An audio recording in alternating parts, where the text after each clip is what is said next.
please make some noise for Evan Gallahou.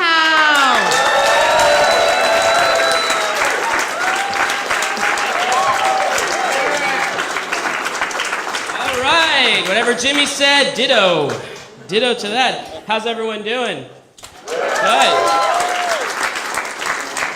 Great to be here. I didn't think I was going to make it. I was running a little bit late. I got into a cab. I asked the driver to take me home. He took me to Pakistan.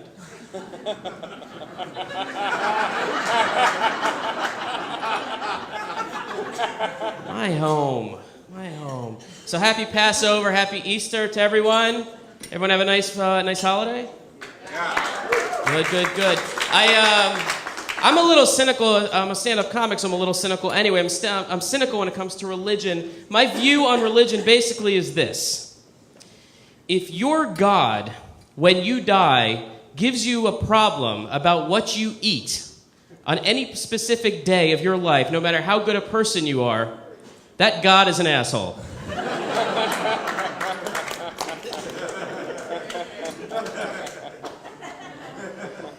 I think religion causes more problems than it solves. I don't know. Of course, in the Middle East, you have the Palestinians and the Israelis.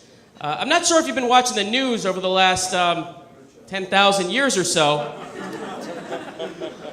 But basically what you have are the Palestinians throwing rocks at the Israelis, and then you have the Israelis retaliating by bombing buildings, which in turn creates more rocks.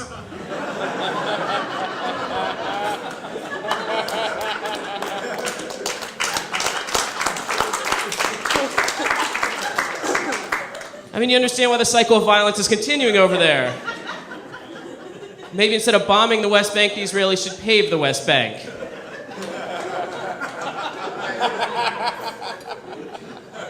I think this whole clash of civilizations, the whole war on terror, the war in Iraq, the war in Afghanistan, none of this would have been necessary before 9/11 if we just had better security in our airports. Because I don't know what exactly we were thinking, because there we were, the most powerful country in the world. We had the wealthiest country. We had a lot of enemies. And yet our only defense against international terrorism was some $8 an hour Honduran refugee at Kennedy Airport asking me who packed my bags. Now, who the hell are we trying to catch there? The dumb terrorists? Yes. My brother Ahmed, the Palestinian bomb maker, he packed my bags.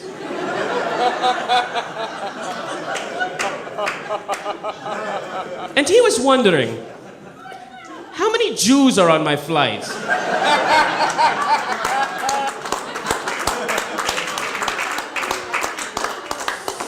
So when I'm not doing this the comedy thing, because this is very lucrative, I'm actually a recruiter. So what I do is I actually find people jobs. I give people career advice, and so I'm going to give a little free advice to everyone here. You don't ever want to burn bridges, okay? So like, if you leave a job, if you're going to quit a job, you don't want to burn bridges. So for instance, when I was at 2 jobs ago, I was there for like 10 years, and I went into my boss's office when it was time to quit, and I said, look, I want to thank you for giving me the opportunity to work here.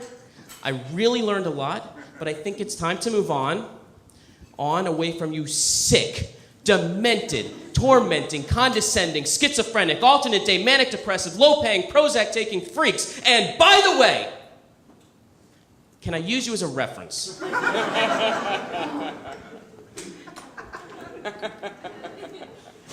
The worst part about leaving my last job was losing the benefits. Although something tells me I didn't have the greatest benefit package in the world. It only covered trips to the barber.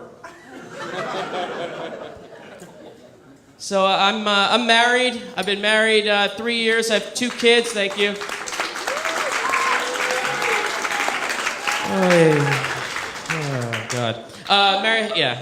Married 3 years, have 2 kids because there's nothing else to do on Long Island.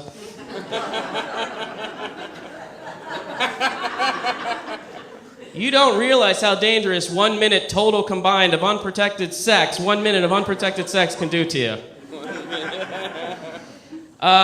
So we're married, and it's actually, I love being married, but getting married, the whole engagement process, very expensive process to get involved in.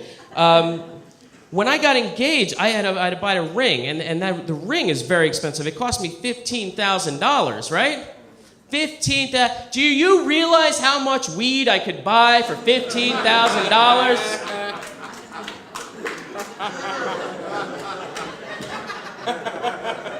So when we get engaged, I take my wife, we go to the Ritz-Carlton down in Battery Park City, and there's a bar there, and it's very romantic. It overlooks the lower Manhattan Bay, it overlooks the Statue of Liberty, and I get down on one knee, and I say, "Will you marry me?" To which she responds, and mind you, I have a $15,000 ring in my hand, to which she responds, "Oh my God, oh my God, oh my God, oh my God, oh my God, oh my God, oh my God." I don't know what I should say. Well, $15,000 says you're saying yes. Oh, Lord.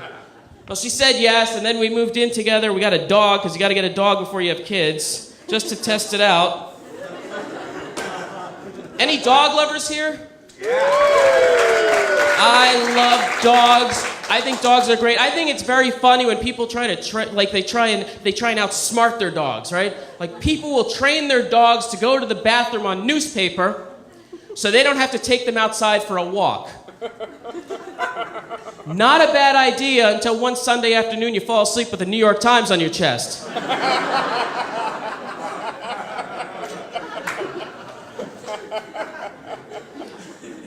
My wife, she has a big heart. She has a very big heart. She wants to rescue a greyhound. Isn't that nice? She wants to rescue a greyhound. I want to rescue 12 and race them in my backyard. So I married into this crazy family. My in-laws are insane. My in-laws manufacture lawn inflatables for Hanukkah.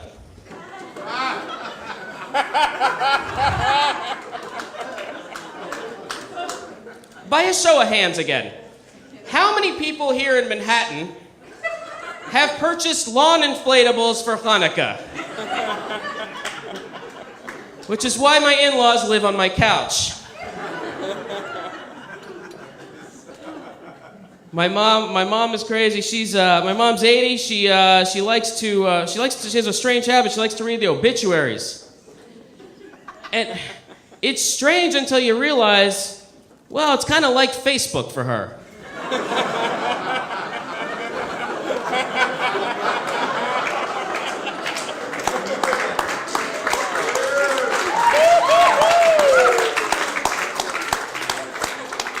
As crazy as my in-laws are, I will say this, they're better than my ex-girlfriend's parents. I actually met my ex-girlfriend on the online Jewish dating service JDate. Right, we already talked about that. I don't know if you guys know how this works. First, what you do is you post a picture of yourself online, and then you write a paragraph about yourself, and then you write a paragraph about the type of girl you're trying to meet. And this is where I think people aren't really reading through this very carefully, because I was getting a lot of email from gay black men.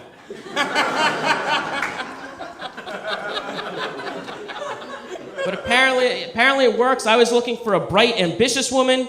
She was looking for an unemployed comic. It worked out lovely. So it was nice. We met, we went out, we fell in love, and then it was time to meet her parents. You might know them, the Hitlers. Her parents were German Jews, which means they were highly efficient at making me feel guilty about myself. And her parents, they did not like me. And you might be saying, Evan, you seem pretty funny. How do you know they didn't like you? Here's how I know. First time I met them, we're having dinner, the food's good, the conversation's good, and then all of a sudden the conversation just stops. And they start speaking German in front of me. Rule of thumb. When people start speaking in a foreign language in front of you that you don't understand, it's never a good sign. And even though I don't speak a lick of German, I don't think the phrase, Evan ist ein Putz, is complimentary.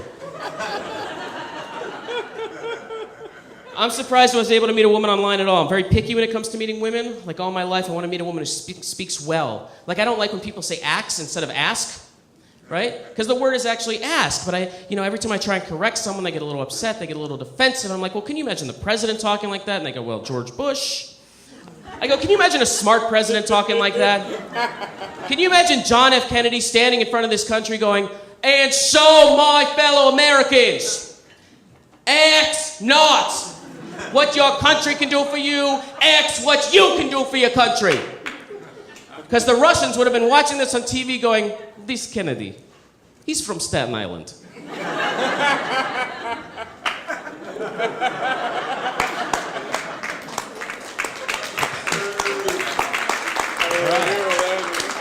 All my life, I wanted to meet a Spanish woman. I love Spanish women with those crazy Spanish accents. And I will go home every single day. I will turn on the Spanish station because no matter what they're talking about, it sounds so exciting. Like I got home the other day, I turned on the Spanish station and the weather's on. And this weather's not exciting, but the guy goes over to the weather map.